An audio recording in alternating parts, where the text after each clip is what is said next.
डर रहता था। कपी को प्रकृति के साथ अपने गहरे संबंध और जंगल के सभी प्राणियों के साथ संवाद करने की अपनी क्षमता के लिए पूरे देश में जाना जाता था।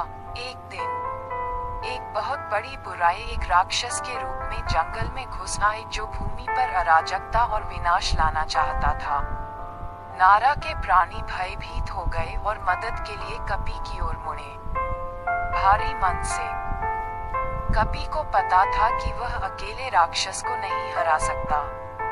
जंगल की प्राचीन आत्माओं से मार्गदर्शन मांगते हुए कपी रहस्यमय अग्नि पर्वत की यात्रा पर निकल पड़ा, जहां पौराणिक फीनिक्स रहता था।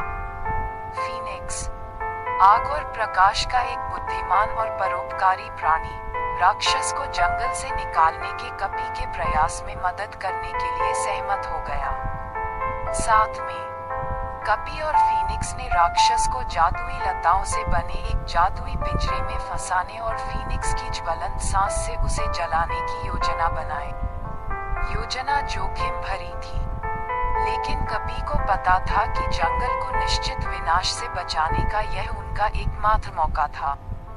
जैसे ही दानव निकट आया, कपी और फीनिक्स हरकत में आ गए। उन्होंने अपना जादू बुना और एक धधकती हुई आग पैदा कर दी, जिसने दानव को अपनी चपेट में ले लिया।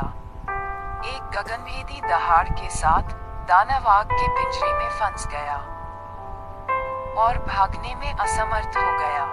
जंगल में खुशी की लहर दौड़ गई, क्योंकि कपी और फीनिक्स विजयी हुए, दानव पराजित हुआ और नारा में शांति बहाल हुई। कपी को एक नायक के रूप में सम्मानित किया गया और उनकी किंवदंती आने वाली पीढ़ियों के लिए बुद्धिमान बंदर के रूप में जीवित रही, जिसने जंगल को अंधेरे से बचाया था।